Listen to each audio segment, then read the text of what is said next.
Ouais, bon, on va faire un vrai reportage, c'est parti. Donc là, on va descendre dans les entrailles de la cave.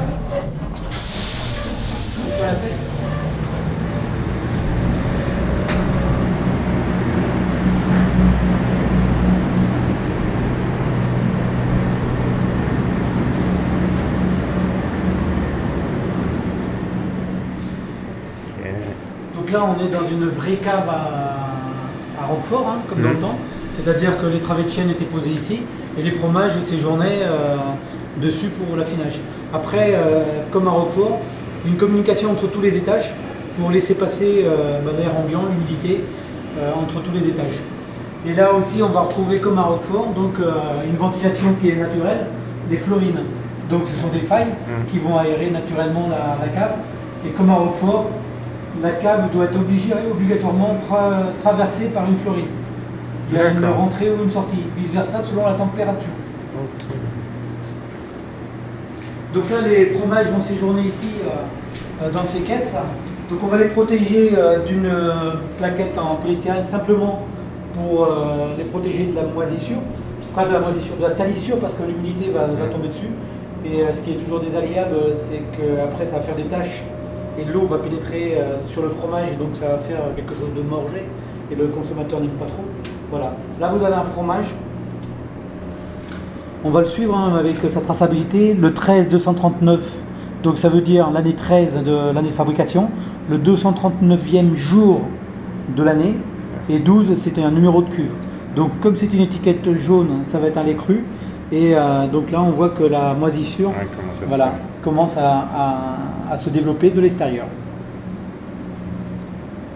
Donc ce sont des fromages qui vont séjourner ici en moyenne entre 3 et 4 mois, et qui vont être retournés régulièrement pour qu'on ait une moisissure. Vous voyez, là, il était comme ceci. Ils l'ont retourné aujourd'hui pour que le dessous devienne le dessus. Okay. Donc on laisse de l'espace entre les fromages, là aussi, pour que l'air circule. Et ensuite, vous avez des caisses qui sont complètement aérées des côtés et de dessous. Voilà. Là, vous avez un étage complet de tomes de 1 kg en lait cru. Donc elles vont séjourner tranquillement ici pendant 3 ou 4 mois. Je fais tout en même temps. Et si vous voulez que je vous prenne une photo à côté de fromage, dites-le moi. Non, justement, c'est vous. Ah bon, moi je suis juste comme moi je... Attention à la tête encore. Moi je fabrique pas, moi.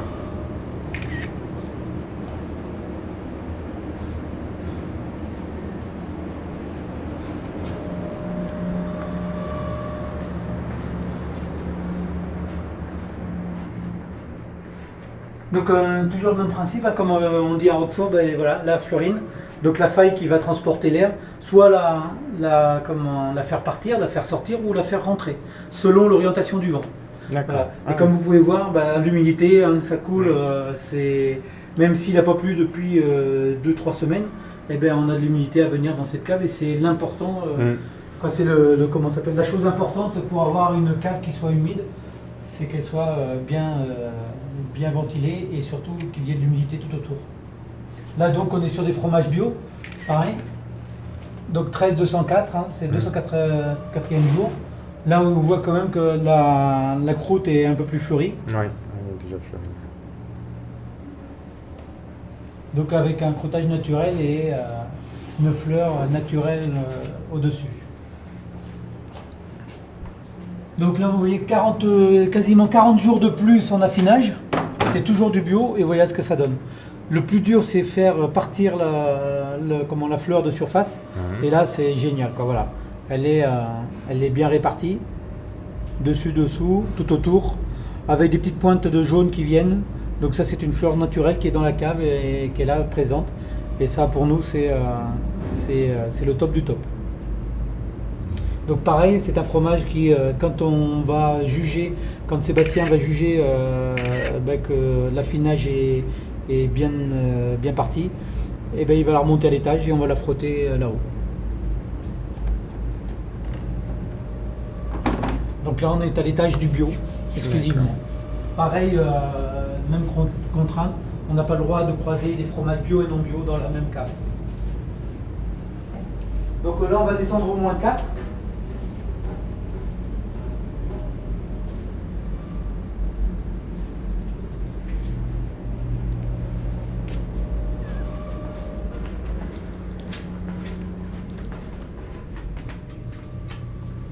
Là, on est sur des fromages à 73e jour de l'année, janvier, février, mars. Voilà, ils sont début mars. Et vous voyez, ça c'est génial. Voilà, vous voyez. Ouais, toute la fleur. Donc ça, on ne peut pas le commercialiser comme ceci. Par contre, on va le frotter comme vous avez vu là-haut. Et on va enlever toute cette, comment ça s'appelle, cette fleur qui est au-dessus pour rendre un fromage un peu plus propre à la consommation. Par contre, ce qui est superbe pour un fromager notamment, c'est d'avoir ces couleurs rouges. Voilà. Ça, c'est un signe de qualité pour l'affinage. Les fromagers sont friands de cette moisissure rouge. Dès que, voilà, c'est signe que le fromage se porte bien, que la cave est très saine. Voilà. Ouais, on le voit à chaque fois.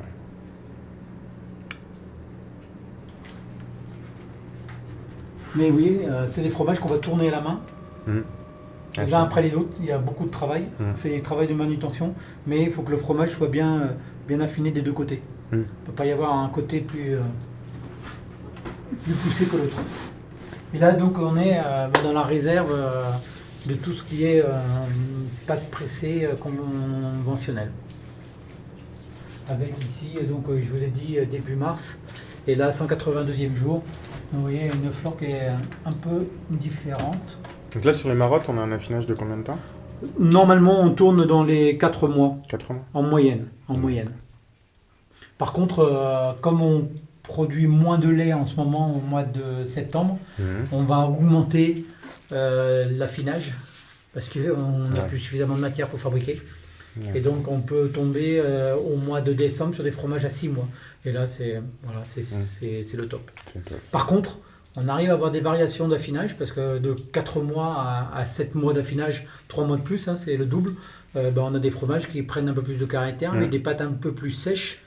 Et donc, c'est aussi le côté agréable du côté traditionnel de fabrication parce qu'on ne standardise pas. C'est pas standardisé, donc ça évolue selon les donc mois. ça, il faut que le consommateur soit un peu plus indulgent avec nous et accepte ces variations d'affinage.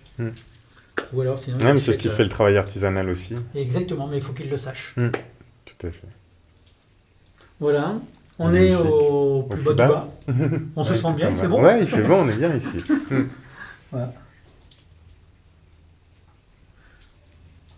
Vous voyez cette florine et l'eau qui coule et ça part dans les entrailles de la terre. On est sur un ébouli, hein, donc c'est pour ça que vous avez ces failles. Et sans ces failles, donc sans ces florines, on ne pourrait pas affiner. Parce que la cave serait confinée. Pas de circulation d'air. C'est obligé. D'accord. On va y mettre du champagne. Ouais. Champagne dans l'apéro.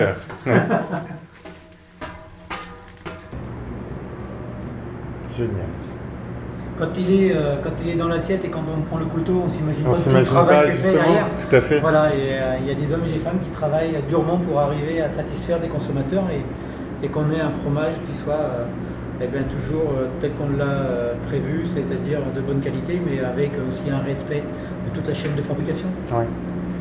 Qui ne soit pas mécanisé, que ça ne soit pas industrialisé, qu'il y ait des petites senteurs, il y ait des moisissures qui ne soient pas forcément maîtrisées, qui apportent de la coloration à la croûte. Voilà. Et au palais, ça se retrouve. Ah oui. Tout ce qui fait le charme des productions traditionnelles. Des productions artisanales et traditionnelles, oui.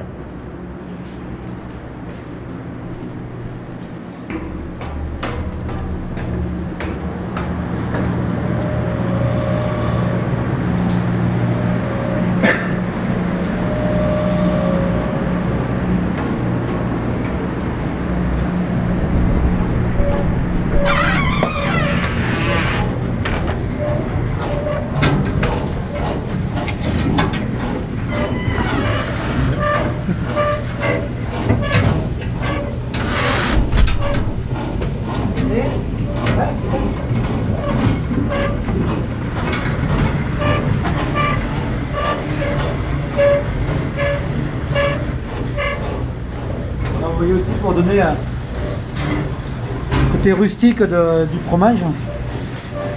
Voilà, donc c'est des fromages qui vont être frottés. Là, ça plaît énormément aux consommateurs et à nos crémiers fromagers. Pourquoi? Parce que voilà, c'est un produit qui est croûte, hein. voilà, rustique, qui est pas, c'est pas de la paraffine, c'est pas quelque chose qui est rajouté, quoi. C'est traditionnel. C'est naturel. Et là aussi, frotter à la main, bah, voilà, c'est.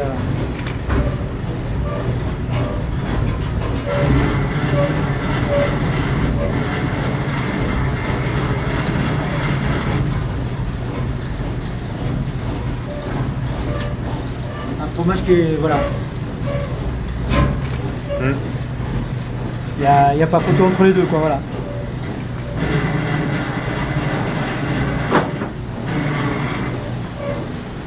Ah mais c'est top. Bon, ben, bon courage. Merci monsieur. Merci beaucoup. Bonne fin de journée. Au revoir.